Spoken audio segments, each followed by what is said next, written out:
اگلا سوال ہے علی بھائی کی مجلس نمبر 100 واقعی ہی لائف چینجنگ ویڈیو ہے الحمدللہ، جس کی وجہ سے ایک مسلمان کو یہ حقیقت واقعی ہی سمجھ آ جاتی ہے کہ کتابوں کا خدا اور ہے، بابوں کا خدا اور۔ لیکن علی بھائی سے یہ پوچھ کر بتائیں کہ ان علماء کی کہانیاں سن کر آنکھوں میں آنسو کیوں آ جاتے ہیں؟ کیا یہ شیطانی چکر ہے؟ انسان کی طبیعت میں رقت اسی کی اصل وجہ ہے؟ پلیز اس ایشو پر بھی ضرور رہنمائی فرما دیں تاکہ نبی صلی اللہ علیہ وآلہ وسلم کی بھولی بھالی امت ان علماء کی کہانیوں سے بچ کر اپنے عقائد و نظریات کی بنیاد قرآن و سنت پر رکھ سکے۔ آمین ثم آمین۔ آمین۔ یہ جس بھولی والی امت پہ آپ ترس کھا رہے ہیں نا، یہ بڑی ہوشیار امت ہے۔ یہ اگر امت بریلوی ہے نا تو اشرف علی رسول اللہ پہ بھڑکتی ہے اور آنکھوں میں آنسو آ جاتے ہیں کہ میں اس گستاخ کو نہیں چھوڑوں گا، اور اسی مجلس میں اسے چشتی رسول اللہ بتائے نا تو وہ آنسو پوچھ کہتی ہے نہیں تو انو غلط فہمی ہوئی ہے۔ یہ بولی والی امت ہے، یہ مکار ہے، یہ بڑی مکار چیز ہے۔ ان کو پتہ ہے کہ کس پہ رونا ہے کس پہ نہیں رونا۔ یہ کوئی دلیل نہیں ہے۔ آنکھوں میں آنسو آنا اگر دلیل ہے تو میرے بھائی کئی ڈرامے ہیں جن کو دیکھ کے لوگ روتے ہیں۔ یہاں تو لوگ کرکٹ میچ ہار جائیں تو ان کے آنسو نہیں تھمتے، ہے نا؟ ہیرو مر جائے تو آنسو نہیں رکتے۔ تو لاؤ ڈرامے پھر مسیتیاں وچ اینیاں مولویوں اٹھاؤ، تو آڈے مولویوں نے سن کے اگر 10 بندے روندے نے نا تو ڈرامے ویکھ کے ملینز آف لوگ روتے ہیں۔ اگر رونا ہی دلیل ہے، ٹھیک ہے، فلموں میں رونا ہی دلیل ہے، گلیڈیٹر دیکھ لیں آپ، لوگ روتے ہیں۔ کتنی دکھی فلمیں، کتنے دکھی ڈرامے ہیں، ٹھیک ہے۔ میں نہیں دیکھا، سنے ہی ہیں دانش بھائی پیچھے بھی بیٹھے رہے، تو دانش کی موت پہ کہہ رہے ہیں روئے ہیں لوگ، رونے دیں لوگوں کو۔ تو یہ رونا اگر تو دلیل ہے تو پیش کریں۔ پہلے تو میں نے یہ پھکی والا جواب دیا نا کہ رونا دھونا کوئی دلیل نہیں ہے، ورنہ آپ کا ایک ایکٹر اینکر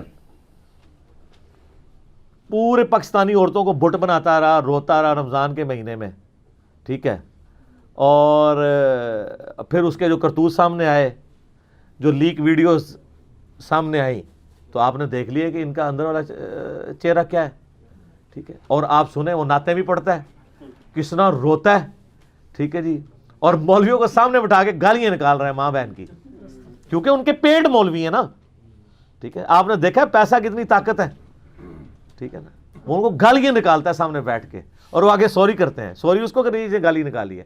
یہ کئی ویڈیوز آپ کے سامنے موجود ہیں۔ تو یہ رونا دھونا کوئی دلیل نہیں ہے، نہ کسی شخص کا نماز میں خشوع خضوع سے نماز پڑھنا اس چیز کی دلیل ہے کہ اس کے عقائد درست ہیں۔ ورنہ آپ یہ بابا گرو نانک کے مزار کے اوپر اگر چلے جائیں کرتارپور میں، تو وہاں بھی بڑے خشوع خضوع کے ساتھ وہ میوزک چلا کے تو ادھر وہ دھیان رکھ کے بیٹھے ہوتے ہیں۔ آپ ہندوؤں کی عبادت گاہوں میں چلے جائیں، وہ بھی بڑے خشوع خضوع سے بیٹھے ہوئے ہیں۔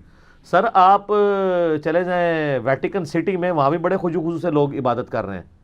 اور آپ ویلنگ وال جو ہے وہ دیوار گریا یروشلم کے اندر، وہاں پہ بھی جو یہودی یوں کر کے تورات پڑھ رہے ہوتے ہیں، آپ ان کو دیکھیں، ٹھیک ہے۔ اور آپ پاکستانی جو فرقوں کے علماء ہیں ان کو دیکھ لیں، طارق جمیل صاحب کا لیکچر سن کے اگر کسی کی آنکھوں میں آنسو آتے ہیں تو آپ کسی کٹر بریلوی سے پوچھیں کہ یار اس کو تو سن کے آنکھوں میں آنسو آ جاتے ہیں لہٰذا یہ حق پہ ہے، وہ کہے گا یار اس طرح کوئی حق پہ ہوتا ہے۔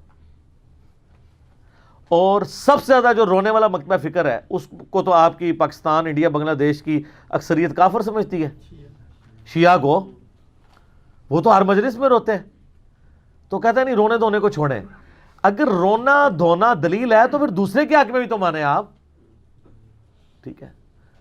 اسی طریقے سے ثاقب رضا مصطفی صاحب کو جھوٹا واقعہ سناتے ہیں، آپ کی آنکھوں میں آنسو آ جاتے ہیں، اور جب ہم اس کی انجینئرنگ کرتے ہیں تو آپ کو غصہ آ جاتا ہے۔ ہم کیا کریں میرے بھائی، ہم نے نبی علیہ السلام کے دین میں جن لوگوں نے بگاڑ پیدا کیا ہے ان کو ایکسپوز تو کرنا ہے۔ ہماری ذاتی دشمنی تو ان کے ساتھ کوئی نہیں ہے، لیکن ہمیں پتہ ہے یہ دین کا نقصان کر رہے ہیں، اس لیے ہم ان کے بارے میں بولتے بھی ہیں۔ رونا دھونا کوئی دلیل نہیں ہے۔ یہ میں نے جتنی مثالیں دی ہیں یہ آپ سامنے جب رکھیں گے تو یہ خود ماننے کے لیے تیار نہیں ہوں گے کہ رونا دھونا دلیل ہے۔ ان سے پوچھیں اگر قادیانی روئیں، کہیں گے یہ کوئی دلیل نہیں ہے جی، یہ کوئی دلیل ہے، ٹھیک ہے جی۔ وہ فلاں بندہ اس کی بڑی خوبصورت داڑھی ہے جی، اور پتہ چل جائے دوسرے فرقے کا، وہ کہتے ہیں نہیں لعنت پڑی ہوئی ہے، اسی طرح نا۔ تو یہ ہر بندے نے اپنا کرائٹیریا بنایا ہوا ہے۔ اصل کرائٹیریا جو ہے نا وہ ہے علم، لیکن یہ بات ہے کہ یہ جھوٹی چیزیں جو ہے نا ان میں مزہ بہت ہے، اتنا مزہ ہے کہ وقت کے پیغمبر کا انکار کر دیا لوگوں نے ان جھوٹی کہانیوں کی وجہ سے، حضرت عیسیٰ علیہ السلام کا، محمد رسول اللہ کا صلی اللہ علیہ وآلہ وسلم، ان کہانیوں کے اوپر۔ آج آپ کو کرسچن بھی کہتے ہیں نا یار دیکھو ہمارے نبی کی شان ہے کہ وہ کروسی فکشن کی وجہ سے وہ سب کے گناہوں کا کفارہ بن گئے، تمہارے نبی نے کیا کیا ہے؟ اب یہ تو کہانی ہے، کیا یہ دین آپ پیش کر سکتے ہیں ایتھیسٹ کو؟ یہ ایتھیزم ریونج تھا کرسچینٹی کے فرسودہ عقائد کا، اور آپ کے اندر بھی یہ آ جانا تھا اگر یہ پلیٹ فارم نہ ہوتا جو آپ کو چیخ چیخ کے کہتا ہے کہ مرنے سے پہلے اے مسلمان کر لے اس پہ غور، کتابوں کا خدا اور ہے، بابوں کا خدا اور اللہ کا شکر ہے کہ ہمارے علماء کو انگریزی نہیں آتی اور گوروں کو اردو نہیں آتی، ورنہ یہ کو 2-4 مسلمان بھی ہو رہے ہیں یہ بھی چھوڑ دیتے ہیں کہ یار یہ کس قسم کا ریلیجن ہے، رونا دھونا ایکٹنگ کرنا یہ کوئی دلیل نہیں۔ یہ ایکٹر ہے، میں آپ کو بتاؤں ایکٹنگ کے ساتھ بھی رو رہے ہوتے ہیں۔ میرا یوٹیوب پہ ایک کلپ ہے رونے والی شکل بنانا، وہ ایک باپا جانی ہے نا، وہ کہتے ہیں اگر رونا نہ آئے تو رونے جیسی شکل ہی بنا لیں کہ اچھے لوگوں کی نقل اتارنے پہ ہی ہوتا ہے اللہ کو آپ پہ ترس آ جائے۔ تو بھی اکثر لوگ پوچھتے ہیں کہ فلاں بندہ ایسے ایسے کر رہا ہوتا ہے، آنسو ایک نہیں ہوتا اور رو رہے ہوتے ہیں، وہ رونے والی شکل بنائی ہوتی ہے۔ سر یہ بھی ایک مت ہے، ایک ڈاکٹرین ہے جس کے اوپر وہ چل رہے ہوتے ہیں، اور رو بھی کوئی پڑے اس سے کیا فرق پڑتا ہے؟ مجھے بتائیں ایک بندہ اگر رو رو کے کہے کہ 2 × 2 = 5 ہوتے ہیں، آپ اس کے آنسو پوچھتے دیکھیں کہ ٹھیک ہے یار آج کے بعد 5 ہی ہوتے ہیں، بتائیں مجھے۔ تو آپ رو رو کے کہانیاں میں سنائیں، ہم کہیں قرآن یہ نہیں مانتا، آپ کہتے ہیں قرآن کیوں پیش کرتے ہو؟ رونے سے، کرتب دکھانے سے، الوژن کرنے سے کوئی کچھ نہیں ہوگا۔ زمین و آسمان کی ساری مخلوقات مل کے اگر کسی شخص کو 2 × 2 = 5 منوانا چاہیں وہ مانے گا؟ ایک شخص کہے کہ میں ایک مردہ زندہ کر دیتا ہوں، سپوز دجال، اس کے اگینسٹ تم کہہ جو 2 × 2 = 5 ہے، آپ کہو گے؟ تو سر پھر آپ لوگوں کی جھوٹی کہانیاں، وہ سچی کہانیاں الوژن کی فارم میں بھی ہوں، ان کو دے کے ہم قرآن اور سنت کو کیسے غلط کر دیں؟ تو میں نے وہ جو دجال والی حدیث سنائی ہے صحیح مسلم کی کہ قرب قیامت میں جب دجال نکلے گا تو ایک مؤمن کھڑا ہوگا، بخاری میں بھی ہے، مسلم میں ڈیٹیل ہے، وہ مؤمن دجال کے حواریوں کے پاس جائے گا، ساتھیوں کے پاس، کہے گا کہ میں اس سے ملنا چاہتا ہوں۔ وہ کہے گا ہم تجھے نہیں ملنے دیں گے، ہم تجھے سزا دیں گے۔ وہ کہے گا کہ بھئی تمہارے حضرت صاحب نے کہا ہوا ہے کہ جو بندہ ملنے ہے پہلے ملاقات کراؤ، اس کے بعد سزا دو، تم مجھے سزا دے لینا، میری ایک ملاقات تو حضرت صاحب سے کروا دو۔ وہ جائے گا تو اس کے ماتھے پہ لکھا ہوگا کافر، لیکن لکھا ہوگا ایبریویشنز میں، کاف، الف، فا اور را۔ کافر ڈائریکٹ نہیں لکھا ہوگا، ڈائریکٹ ہو تو سارے ہی پڑھ لیں، وہ جو چونکہ ایبریویشن میں لکھا ہوگا تو آپ لوگ پڑھ رہے ہوں گے کاف سے کشف، الف سے الہام، فا سے فیض اور را سے روحانیت۔ وہ کہیں گے نہیں بڑے پہنچے بزرگ نے، اور پھر وہ پونے پہنچے بزرگ بھی بن کے دسے گا، وہ کہے گا تو دجال ہے، وہ کہے گا میں سبزہ اگا رہا ہوں، آسمان سے بارش برسا رہا ہوں، میں تیرا رب ہوں، کہے گا نہیں میرے نبی کی حدیث مجھے پہنچی ہے، تو دجال ہے۔ کتابی مسلم ہوگا، وہ بابی نہیں ہوگا۔ تو وہ اسے کہے گا میں تجھے قتل کروں گا، اسے قتل کر کے اس کے 2 ٹکڑے کر کے 2 ٹکڑوں کے درمیان چلے گا، اور صحیح مسلم کے الفاظ ہیں، پھر اسے وہ یوں اشارہ کر کے زندہ کر لے گا اور کہے گا دیکھ میں نے تجھے مار کے قتل کر کے پبلکلی زندہ کیا، اب تو مان لے کہ میں تیرا خدا ہوں۔ وہ کہے گا کہ تیرے اس عمل نے میرے ایمان میں اضافہ کیا ہے، کیونکہ مجھے نبی علیہ السلام کی حدیث پہنچی تھی کہ وہ ایک مومن کو قتل کرے گا اور دوبارہ زندہ کرے گا، اور اس کے بعد اس کے قتل پر قادر نہیں ہوگا، اور واقعی جب اسے دوبارہ قتل کرنا شروع کرے گا، کرنے کے لیے کوشش کرے گا، تو اس کی جو جسم ہے وہ دھاتی ہو جائے گا، اکڑ جائے گا، اس کو نہیں کر سکے گا، تو پھر اسے اٹھا کے وہ آگ میں پھینکے گا، اور نبی علیہ السلام فرماتے ہیں وہ جنت میں جا کے نکلے گا، اور وہ اس زمانے کا سب سے بہترین شہید ہوگا۔ ٹھیک ہے جی، یہ شہید کون سا ہوگا؟ کہانی باز، آنسوؤں سے رونے والا؟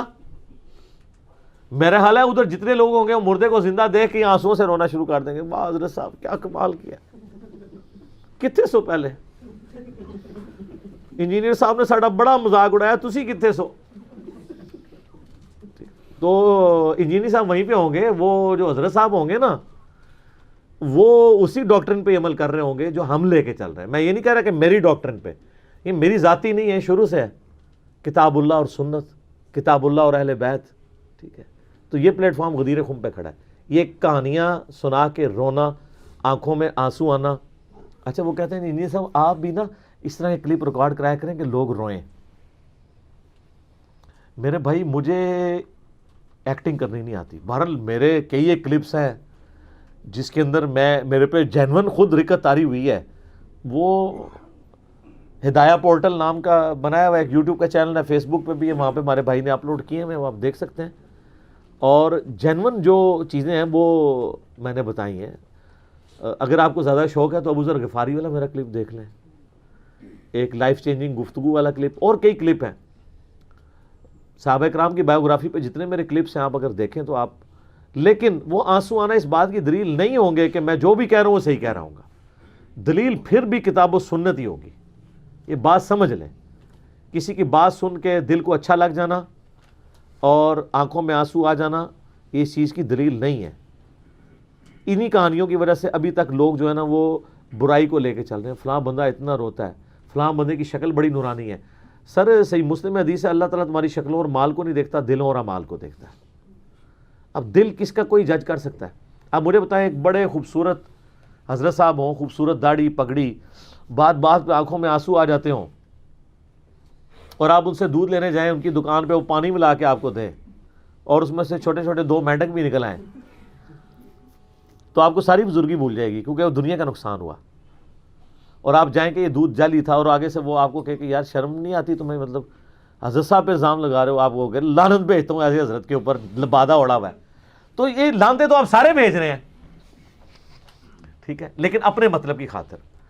ہم اگر ان لوگوں کو کرٹیسائز کرتے ہیں تو اللہ اور اس کے رسول عز و جل و صلی اللہ علیہ وآلہ وسلم کی حمیت میں کرتے ہیں. تو کر تو آپ بھی رہے ہیں. پھر آپ کو داڑھی پگڑی نہیں نظر آئے گی کہ یار وہ اتنے بڑے بزرگ ہیں, دنیا کا نقصان کر دیں آپ کہ میں اس کو ننگا کروں گا, لبادہ اڑا ہوا ہے. اور حالانکہ آپ خود جس کو دین میں فالو کر رہے ہوں گے اس نے بھی آپ کے ساتھ یہی کام ڈالا ہوگا, لیکن وہ آپ کو مرنے کے بعد پتہ چلے گا. لہٰذا آپ ہماری ریکویسٹ مان لیں, کیا کہ مرنے سے پہلے مسلمان کر لے اس پہ غور. کتابوں کا خدا اور ہے, بابوں کا خدا اور. پھر ایک دن آئے گا کہ تم جھوم کر کہو گے کہ نہ میں وہابی نہ میں بابی, میں ہوں مسلم علمی کتابی. ٹھیک ہوگا جی. مغرب کی اذانیں شروع ہوا چاہتی ہیں, بقیہ کے سوالات انشاءاللہ اذان مغرب کے وقفے کے بعد انشاءاللہ تعالی.